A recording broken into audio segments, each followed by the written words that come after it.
Amados, eu quero ler aqui alguns versículos.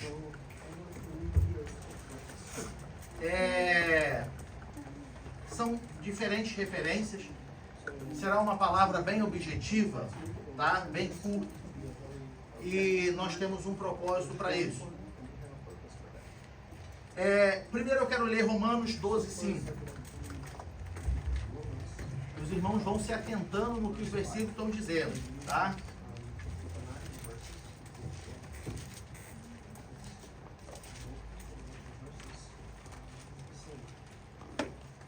Romanos 12:5 vai dizer: assim nós, que somos muitos, somos um só corpo em Cristo, mas individualmente somos membros uns dos outros. Vamos lá para Efésios 4, versículos 2 a 4.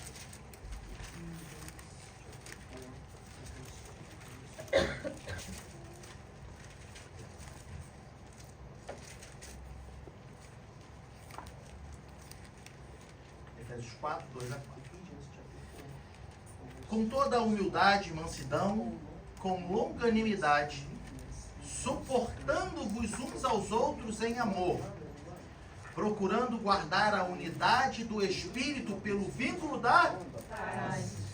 Há um só corpo e um só Espírito, como também fostes chamados em uma só esperança da vossa vocação.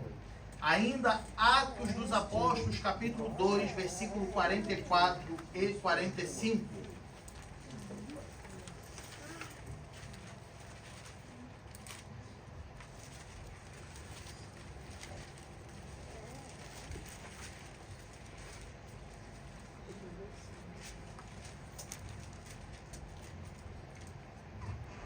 Todos os que criam estavam juntos e tinham tudo em comum. Vendiam suas propriedades e fazendas e repartiam com todos, segundo cada um tinha necessidade. E por último, amados, Tiago capítulo 5, versículo 16.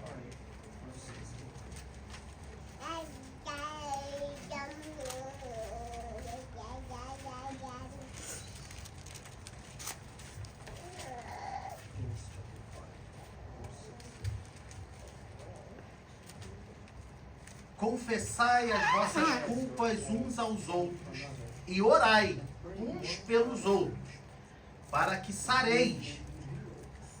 A oração feita por um justo pode muito em seus efeitos. Amados, eu quero falar sobre amor. E esse amor que eu quero falar é sobre o amor ágape. O amor ágape não é um amor que você só sente, mas é um amor que você pratica. O amor ágape é um amor expresso pelos seus atos, não somente pelo seu sentimento de amar. Eu queria fazer uma pergunta para um dos irmãos. Deixa eu ver aqui.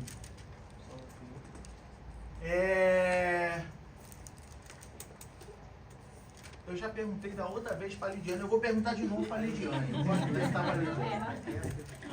Mas daí mesmo, irmã, daí mesmo. A irmã tem quantos filhos? 3. 3 filhas. 3 meninas. Certo? A irmã é casada com o nosso querido grande irmão Zé. Se algum deles tiver passando por uma necessidade, passando por um problema, o que a irmã faria? Teria que escolher um? Se você vê que a sua filha tá com algum problema, se você vê que o seu marido está triste, o que você faria como esposa e mãe? Não tem medo de falar, simplesmente fale o natural da irmã. O que a irmã faria?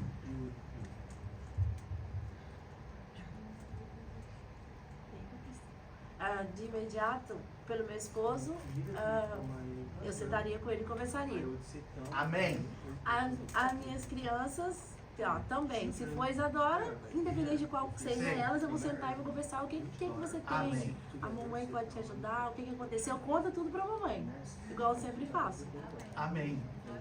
Então a irmã ia procurar ajudar, Ajudar de imediato. entendendo a situação e ia ajudar.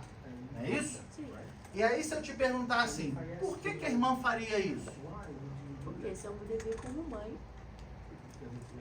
Cuidar, amar, cuidar e proteger. Eita glória, é isso aí. Tá vendo o que eu gosto de perguntar para ela? Porque ela entende as coisas. Ela entende as coisas. Ela faria porque é o dever dela, como mãe, amar, cuidar. E não só por ser mãe, mas por ser família. Não é isso? Por ser a sua família. É a sua casa. É a sua família. Veja o seguinte, amados. Infelizmente, nas igrejas, as igrejas têm perdido o princípio do amor entre irmãos. Existem igrejas que, ao invés de abraçar a causa do irmão, a igreja o exclui, a igreja o afasta, a igreja o ignora. E aí você pode me dizer, mas pastor, a Bíblia diz que no caso de alguns é para se fazer isso.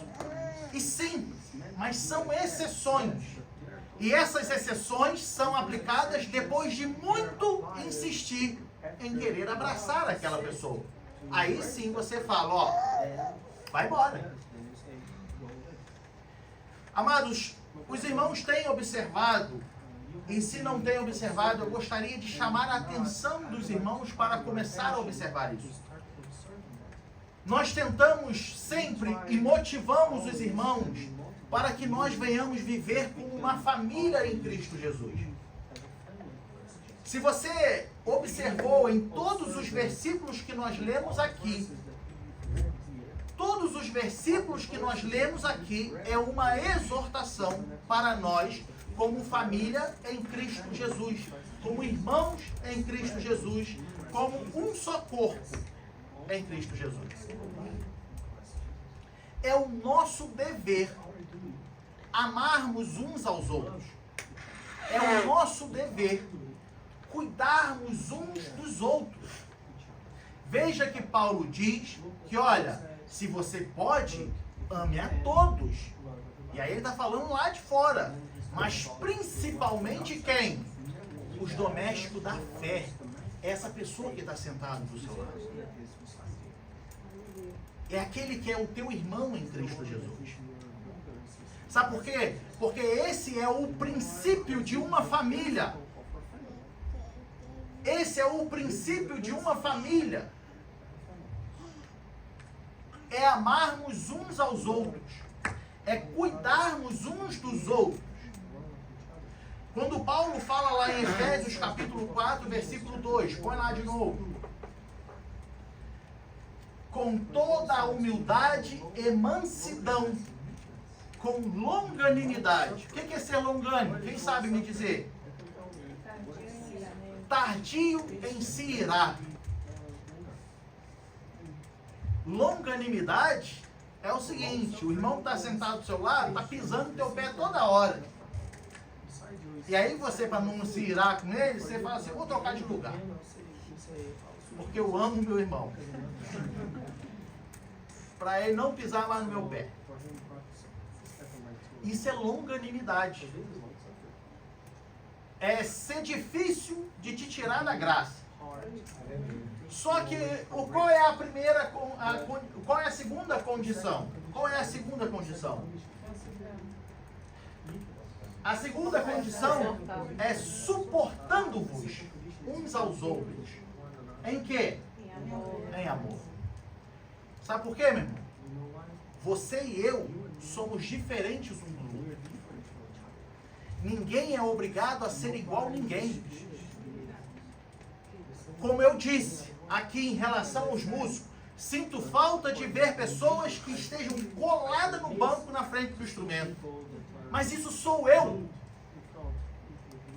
Eu não posso imputar isso à igreja. Eu tenho que suportar isso em amor. A mesma coisa é o irmão que está sentado ao seu lado.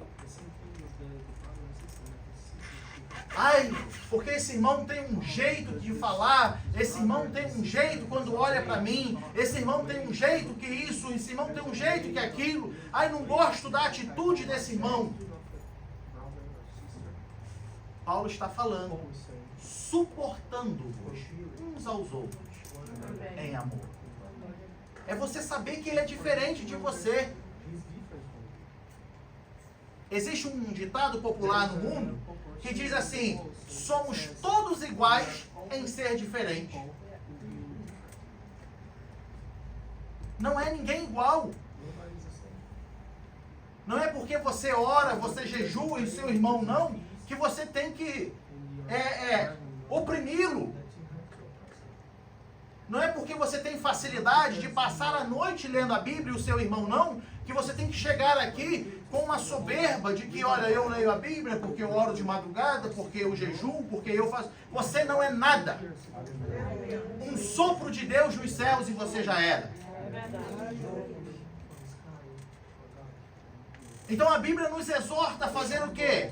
A abraçar esse irmão e falar assim: eu caminho contigo, eu te ajudo. Como se trata aqui de várias famílias dentro de uma única família em Cristo Jesus, é natural que cada um tenha as suas dificuldades. Então você, como representante da sua casa, você como a sua casa, você tem as suas dificuldades. Você tem as suas dificuldades. Então cada um de nós, você tem trabalho, tem escola, tem as tarefas de casa, tem que fazer muita coisa. Só que isso não pode atrapalhar, prejudicar a nossa comunhão uns com os outros. Nem sempre eu vou conseguir te ajudar da forma como deveria te ajudar. Nem sempre eu terei a capacidade de te pegar no colo e te carregar no colo. Mas qual é a importância? É dizer assim: estou sentado aqui junto contigo e só levanto quando tu levantar. É o famoso chorar com os que choram e se alegrar com os que se alegram. É assim que a Bíblia nos ensina. A Bíblia é o tempo inteiro, principalmente no Novo Testamento, exortando a igreja a viver em comunhão. Não é o mundo. O nosso dever como igreja é pregar o Evangelho. Mas como pregar o Evangelho se dentro da nossa casa a gente não tem comunhão? Como pregar o Evangelho e dizer Jesus te ama e eu também, se eu não amo nada? Se meu irmão que está lá dentro da minha igreja, dentro do corpo de Cristo, onde nós estamos juntos, eu não me importo com a situação dele. Então, primeiro a Bíblia fala assim: olha, é dentro da tua casa que começa a pregação do Evangelho para o mundo. É aqui dentro. É o exemplo de como cuidamos uns dos outros que vai chamar a atenção do mundo e querer entrar nessa comunhão. Mas isso tem que partir da onde? Daqui de dentro. Pastor, mas é difícil. Ninguém nunca falou que era fácil. Pastor, mas é complicado, porque aí tem pessoas que querem se aproveitar, tem pessoas que querem isso, tem pessoas que querem aquilo. Então é difícil. E pior ainda, é a gente se fechar, só eu e minha família, eu, minha esposa e minha filha, e agora o resto que se vira, porque eu estou cuidando da minha casa. Isso é muito pior. Isso é muito pior.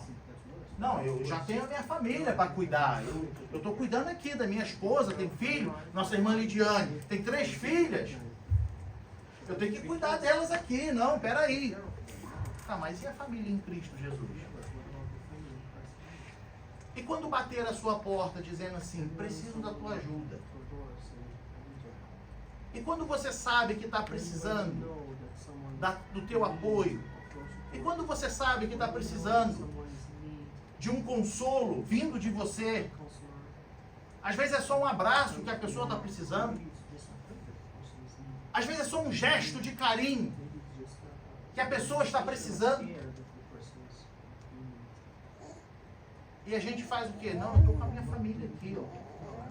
Eu sirvo a Deus e eu e minha casa serviremos ao Senhor. Sinto te dizer, você está quebrando princípios. Porque a Bíblia diz para suportarmos uns aos outros em amor. Tiago vem dizer o que para nós? Capítulo 5, versículo 16. Versículo 16. Confessando, né, as nossas culpas uns aos outros e orando uns pelos outros. Para quê? Para que sareis. Se você vê que teu irmão está enfermo, e aqui eu não estou falando de enfermidade física, tá, meu? Estou falando de enfermidade na alma. Estou falando de enfermidade no espírito. Você vê que teu irmão está prostrado. Você está vendo que teu irmão está desanimado. Você está vendo que teu irmão está passando dificuldades para continuar de pé. Tiago está falando assim, ó, orando uns pelos outros para que sareis. Mas também, como que eu vou orar por você se você não me fala o seu problema? Ah, mas eu não falo porque tem muita gente fofoqueira na igreja, então precisamos nos converter de novo, amado. Porque estamos nos igualando ao reino de Judá de novo. Ah, eu não confesso o meu problema porque as pessoas vão me olhar de cara feia, então essa igreja não é convertida. Eu não confesso o meu pecado porque as pessoas vão apontar o dedo para mim, então quando Jesus voltar, também será apontado para o inferno toda a igreja. Porque isso se trata de princípios. Se para cumprir esse princípio de confessar as nossas culpas uns aos outros, é necessário ter confiança. Para ter confiança não pode ter julgamento.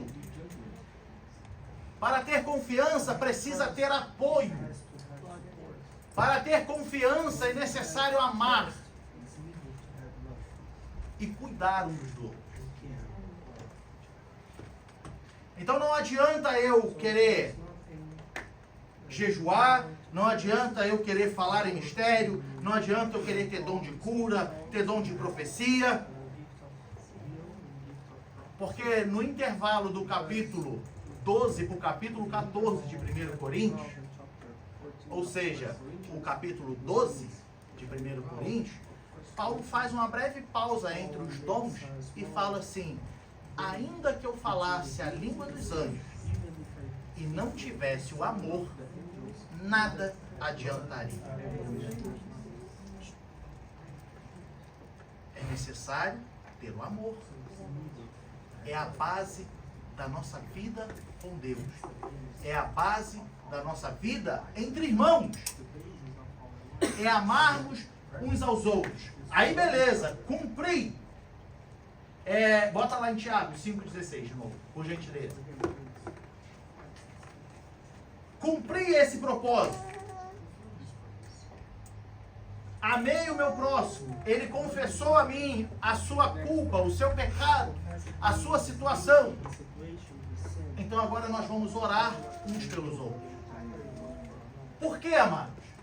Porque a oração feita por um justo, ela pode ir muito em seus efeitos. Imagina a igreja inteira abraçando a causa de um irmão.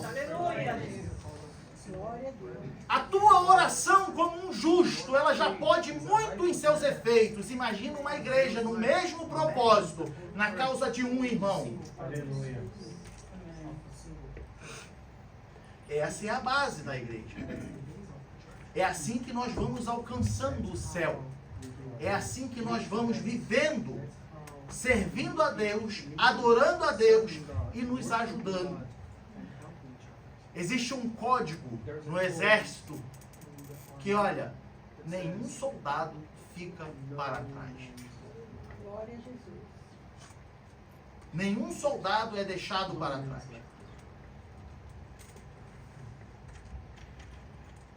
É necessário pegar ele e levar junto.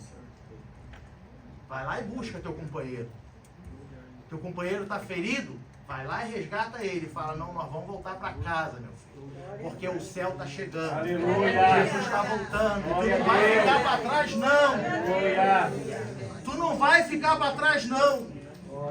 Caminha um pouco mais. Tem até um louvor do Samuel Mariano que ele fala assim, se tu não aguenta caminhar, se arrasta, mas não pare de respirar. Vai, vamos lá, tá chegando. O dia tá chegando.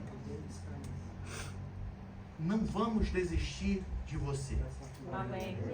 Amém, irmão? Glória a Deus.